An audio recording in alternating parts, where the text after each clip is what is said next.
स्वागत है आपका इंग्लिश लिटरेचर कासल चैनल पे। आज हम एरिस्टोटल की थ्योरी ऑफ इमिटेशन की बात करते हैं। इमिटेशन शब्द एरिस्टोटल ने नहीं यूज़ किया था, सबसे पहले प्लेटो ने इसके बारे में बात करी थी। लेकिन एरिस्टोटल ने प्लेटो की बात का अलग मीनिंग निकाला। उनकी बात को से बिल्कुल सहमत नहीं थे एरिस्टोटल। उनका मानना था कि पोइट्री कोई सीधा सीधा इमिटेशन नहीं है, उसमें एक क्रिएशन होती है, इमेजिनेशन होती है। ये पेंटिंग बनाने जैसा है। अगर हम पेड़ की, पौधों की, प्रकृति से जुड़ी हुई किसी चीज़ की पेंटिंग बनाते हैं तो वो कोई कॉपी करना नहीं है, वो कोई फ़ोटो खींच लेना नहीं है। हालांकि प्लेटो का यही मानना था, लेकिन एरिस्टोटल ने इसको कई तरीके से समझाने की कोशिश करी। उनका सबसे मशहूर वर्क पोएटिक्स में इस बात का जिक्र किया। उन्होंने एपिक पोइट्री की बात करी, ट्रेजेडी की बात करी, कॉमेडी की बात करी और बताया कि झरने की आवाज़ को अगर हम बांसुरी की आवाज़ में मिला लें या उससे जुड़ी हुई आवाज़ निकालें तो वो कोई कॉपी करना नहीं हुआ, वो उसको और उभारना हुआ, उसमें अपने मन के विचार मिक्स करके उसको अलग अंदाज़े बयां में कहना हुआ। हमने सिर्फ मीडियम बदला है अपनी बात को कहने का। अलग रंग में जिस तरह कोई पेंटर बनाता है, उसी तरह अलग अलग भाषाओं में, अलग अलग अंदाज में कवि उसी बात को कहता है जो प्रकृति कह रही है, उसके अंदर के विचार कह रहे हैं। इस कहने के अंदाज में गलतियां हो सकती हैं, बुराइयां हो सकती हैं, लेकिन इसको कॉपी कहना इसकी बेइज्जती है, बिल्कुल गलत तरीका है। ऐसा बिल्कुल नहीं है कि ये कॉपी है। ये एक पोइट्री की कला है, एक कवि का अंदाज है, वो उसको अलग बनाता है, उसको इमिटेट करता है, मिमिक करता है, लेकिन उसको कॉपी नहीं कहना चाहिए। उनके हिसाब से इमिटेशन का अंदाज अलग है, वो बदलता रहता है। पोइट को जानना चाहिए कि जब भी हम अपने अंदाज में कोई चीज़ कहें तो इस तरीके से कहें कि वो रियलिटी के करीब हो, बहुत ज़्यादा करीब भी नहीं और बहुत ज़्यादा दूर भी नहीं, कुछ बीच का रास्ता अपना लेना चाहिए। कुछ इस तरीके से हम अपनी बात को कहें कि वो हमारे मन को भाए, लेकिन वो सच्चाई से अगर दूर हो गई तो उसमें वो झूठ मिलाने लगेंगी, उसको मानना बहुत मुश्किल हो जाएगा।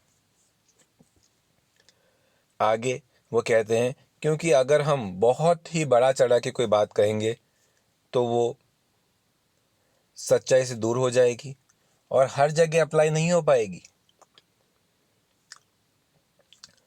पोइट्री के अंदर यूनिवर्सल अप्रोच भी होनी चाहिए, हर कोई हर जगह इस चीज़ को अप्लाई कर सके। अगर झरना बहता है तो किसी भी देश में झरना बहेगा ही, वो ऊपर से नीचे ही जाएगा। ये दुनिया का सत्य है, ऐसी चीज़ों को झुटलाया नहीं जा सकता। हाँ, ये सच है कि हम इमिटेट करते हैं, मिमिक करते हैं, लेकिन ये कॉपी करना बिल्कुल नहीं है। इंसानी नियमों का पालन ज़रूर करते हैं हम, एक कवि हर तरीके से इंसानी नियमों का पालन करता है, लेकिन पोइट्री उसको और आगे बढ़ाती है, उसको अलग अंदाज में प्रस्तुत करती है। यही एरिस्टोटल की थ्योरी कहती है। और यहाँ तक कि जो सच्चाई के है उसको अंदर हम मॉरल क्वालिटीज़ डाल देते हैं, अलग अलग कैरेक्टरिस्टिक्स डाल देते हैं, गुस्सा, गम, खुशी, एक्शन, ये सब अंदाज और मिक्स कर देते हैं तो पोइट्री और उभर के आती है, रियल लाइफ से थोड़ा और ऊपर उठ जाती है। और अगर उसमें हम अलग अंदाज़े बयां मिक्स कर दें तो उसको और अलग आयाम मिलते हैं। इसी तरीके को पॉइंट ऑफ किया गया आगे आने वाले क्रिटिक्स ने और समझाया कि कैसे पोइट्री इमिटेट करती है। ये कुछ इस तरह से है कि शैडो और शैडोज़ है। जिस तरह हम जा रहे होते हैं धूप में तो हमारी परछाई बन जाती है। इसका मतलब ये नहीं कि हम और हमारी परछाई एक ही चीज़ हो गई, बिल्कुल नहीं। उसमें बहुत फ़र्क है। हम असलियत हैं तो परछाई नकली, अभी है बाद में चाह भी सकती है। इसलिए उसको झुटलाया नहीं जा सकता, लेकिन वो रहेगी हमारे साथ। ऐसा पोइट्री के साथ नहीं है। पोइट्री परछाई के जैसा काम ज़रूर करती है, लेकिन उसको झूठ कहना, उसको बेकार बताना गलत होगा। पोइट्री एक कला है, उसका आनंद लिया जा सकता है, उसको अलग तरीके से प्रस्तुत किया जा सकता है। उसमें भी एक ओरिजिनलिटी है, नयापन है। लेकिन जिस तरह प्लेटो ने उसको झूठ कहा, उससे एरिस्टोटल बिल्कुल सहमत नहीं थे। उनका कहना था कि पोइट्री बिल्कुल रियल है और आइडियल है। इनफैक्ट वो तो सच्चाई और रियलिटी से भी एक कदम ऊपर है, क्योंकि वो सच्चाई को एक नए आयाम में पेश करती है और इस तरह से अंदाज से बयान करती है कि वो पूरे दुनिया में अप्लाई हो सके।